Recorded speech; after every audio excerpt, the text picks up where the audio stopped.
صراط الذين أنعمت الرحيم الحمد لله رب العالمين والحمد لله رب العالمين. Supreme Council for Islamic Affairs. Nigerian Supreme Council for Islamic Affairs, after the remarks, it will also lead the interactive session, inshallah.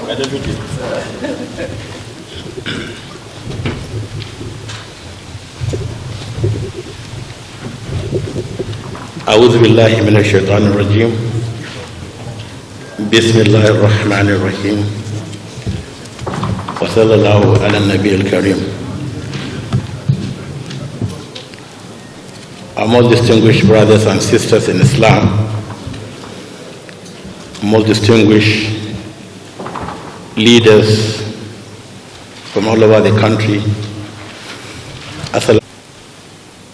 for this very important interactive session.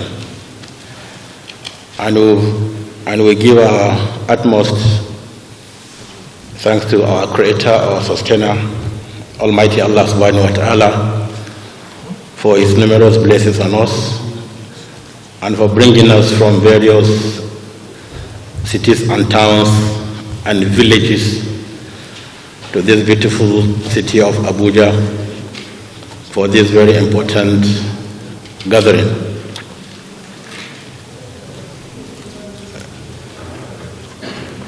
You all have a copy of the program, and I was supposed to speak last, but I'm leading the interactive session because after my comments, we'll go into interactive session where all of you are free to say whatever you want to say and ask questions for the experts to give us answers, because the answers are what you are going to take back to your various communities, families, and share with them. And I bet you will still have more questions from them, because this is an issue that the whole world is grappling with. And alhamdulillah, so far, as not expected, we don't have millions of cases in Nigeria. We don't have hundreds of thousands of deaths in Nigeria, contrary to what people thought would happen in Africa. But alhamdulillah, we are here. And I'm one of those that believe that yes, the fact that we have not done a lot of testing, that does not give us the correct figure of cases. And I want to say, if you don't have headache, you don't take Panadol. If you have headache, it will disturb you so much that you must run to a doctor to get treatment for that headache or whatever it is. So since we are not dying in millions, it means something, definitely something positive is with us. And also something negative too is with us. That is the COVID-19. COVID-19 is real. So let's not deceive ourselves that there's no COVID-19, because the millions affected all over the world shows that this COVID-19 is real. And we have to take very stringent, very serious measures to protect ourselves. I would like to also thank all of you who made it to Abuja within very short notice. And I want to thank Dr. Faisal for taking up this issue seriously and decided to host all of us. So a few days ago, there was a Zoom meeting on the same topic, on the same issues, hosted by NIFA. NIFA is a child of NIREC. NIREC is a body formed by Muslim and Christian leaders so many years ago, in which the current president and my humble self are co-chairmen. And we put together this NAREC as an NGO to fight malaria. And we succeeded so far in fighting malaria, and that's been recognized. Now we're in COVID-19, and we feel there's need to sensitize people about COVID-19 and try to bring together Muslim and Christian leaders through NIFA with the Primary Healthcare Agency for the last week's Zoom meeting that took place. So once more, I want to thank the Executive Director for that. Today we're having one of Muslim leaders from all over the country.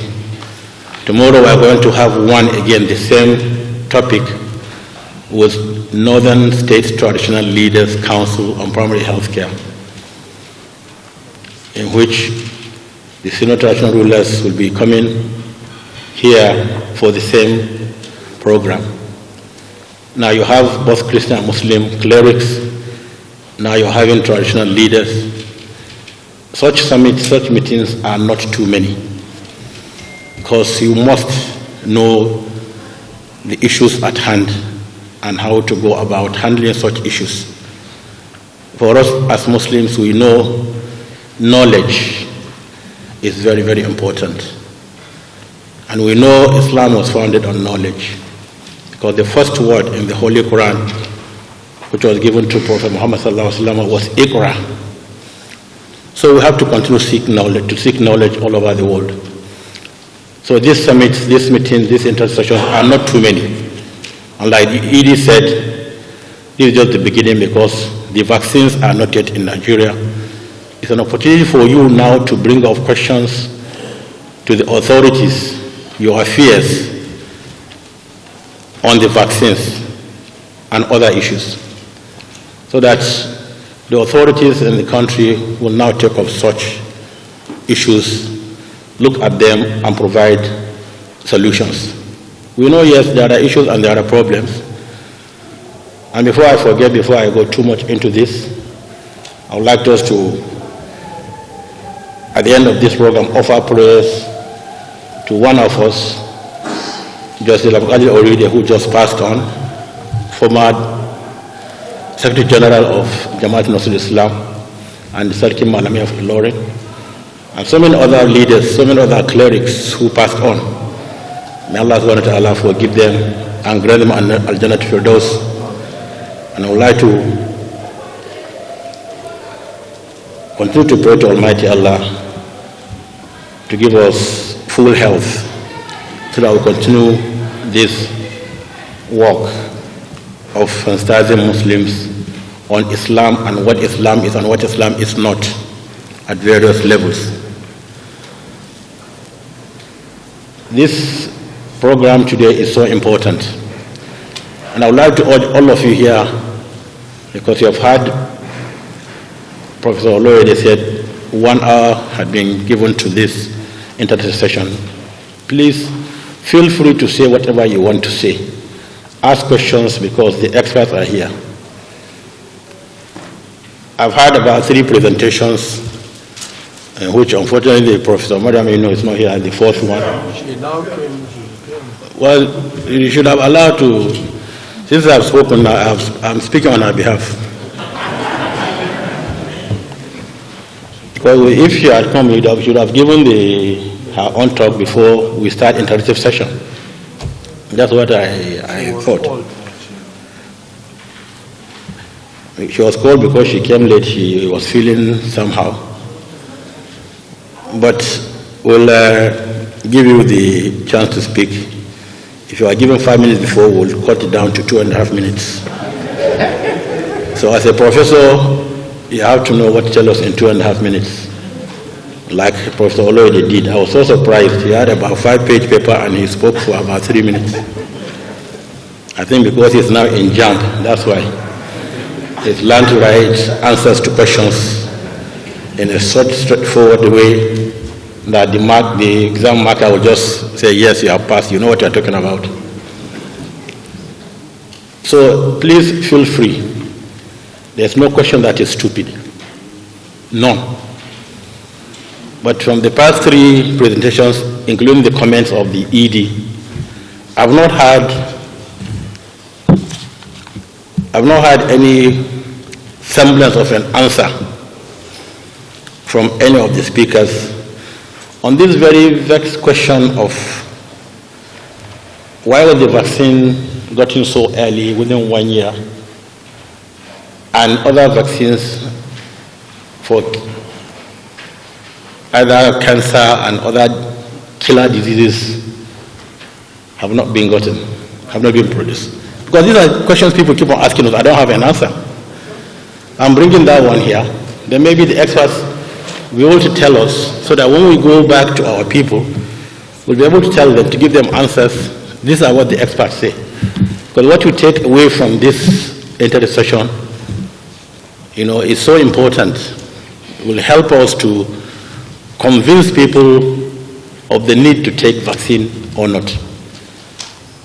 I believe that we cannot force people to take vaccine. Because I give an example of polio. When Almighty Allah brought me to this position in 2006, we had very serious cases of polio in Nigeria. The then Minister of Health, Professor Oshotimehi, approached me that he wants us to use traditional leaders to sensitize people.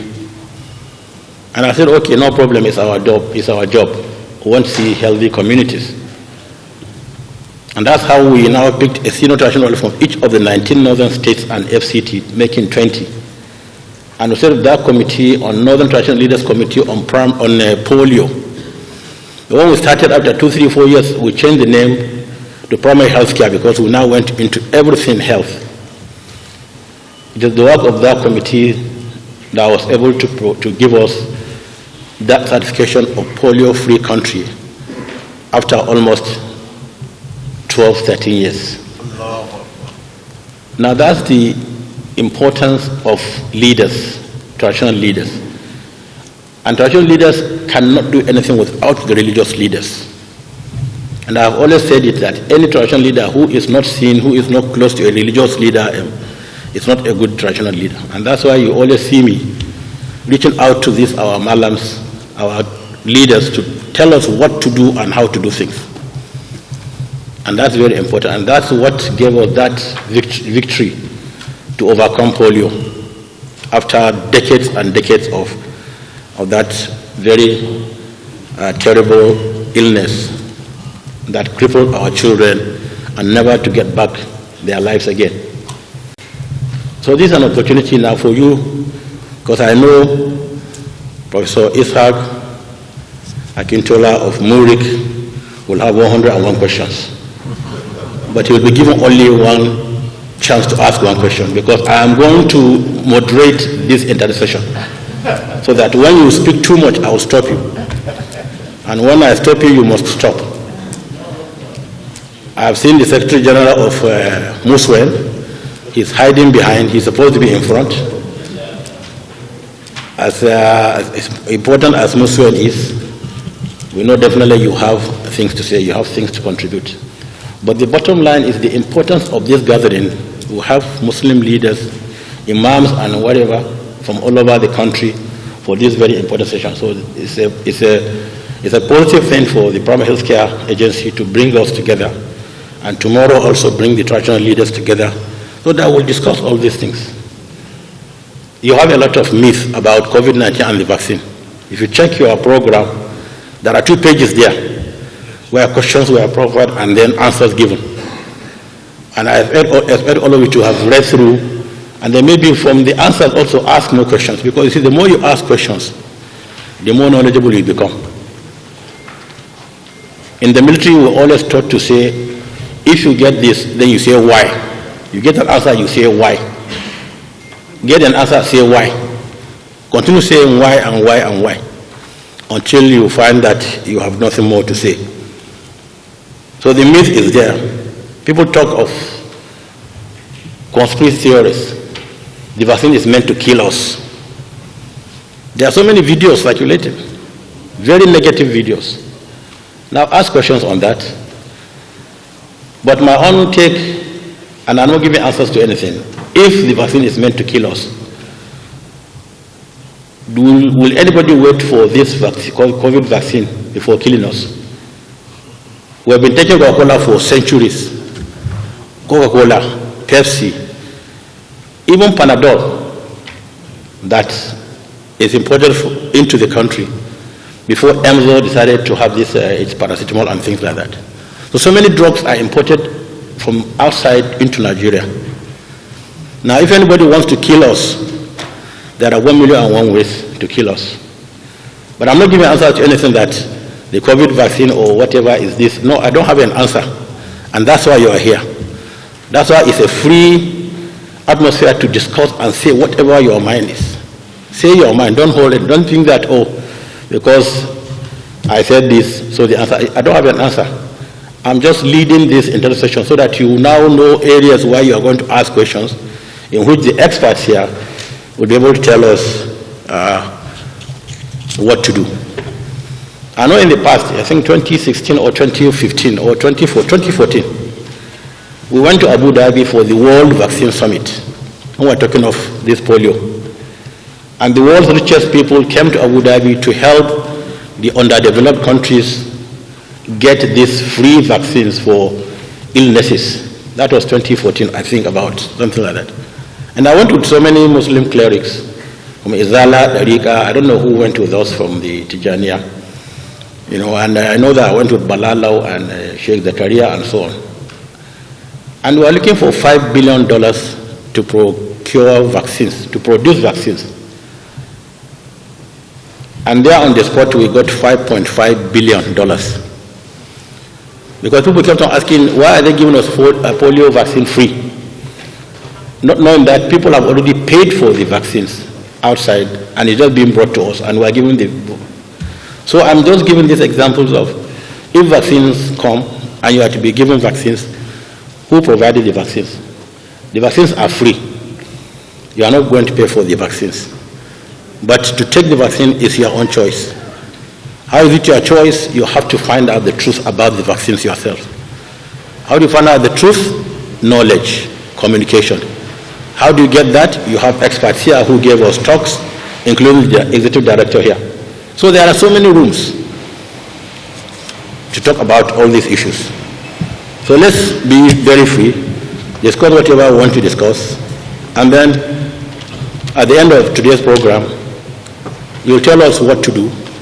If you still feel that, look, let's go and continue our discussion and then come back after certain hours or days or weeks or whatever before the vaccines arrive, so be it. But ask questions. When these vaccines also come, how is the storage capacity or storage facilities of our government? Because if these vaccines are not stored in a particular environment and temperature and whatever, they become useless. So you end up taking vaccine that is useless. So check your, like I said, check your program. There are questions there and there are answers. But I want to urge all of us as Muslims, be very open-minded. Ask questions, because our health is very important. Because it's only when you are healthy that you can even worship Almighty Allah subhanahu wa ta'ala, who created you to worship Him. So if you feel that you don't want to take it, ensure that you don't give disease to anybody. Supreme Council had done its own. The public health care is doing its own because it's a job and will continue to do so. So we have to and we must find a common ground how to intimate or pass this information, pass this education to our followers. Yes, this is good, this is bad. But before you say something is bad, you have to know that it's bad. Before you say something is good, you have to know that yes, something is good. So whether it will kill you or not, by the time your time comes, whether you take vaccine or not, whether COVID or not, you must go. So I want to assure you, we'll continue doing our best so that we have a healthy society. For that one, we'll have a healthy country. And I want to thank all of you, especially I heard the professor here saying that he was given very short notice. We want to thank you and all others who are given short notices to come, and you came, because you know the importance of this. So we want to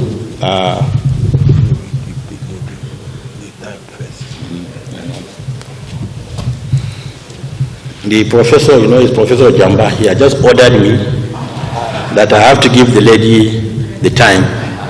And she's not a lady, she's a professor like him. So you're on the same level. Professor. And I said, maybe you didn't hear well when I said that we'll give her 2.5 minutes before. You didn't hear that one. Maybe you were sleeping. So, like I said, I will moderate the conversations. Feel free. Let's get to the root of this. Let it be the first, maybe we are coming together and we'll continue to meet and discuss. I would like to thank all of you for coming. And I request Professor Mariam to come and take her, is it 1 minute also? Because you said you need only 1 minute. Because it's reducing. Okay, so thank you very much. Wassalamu alaikum wa rahmatullahi wa barakatuh.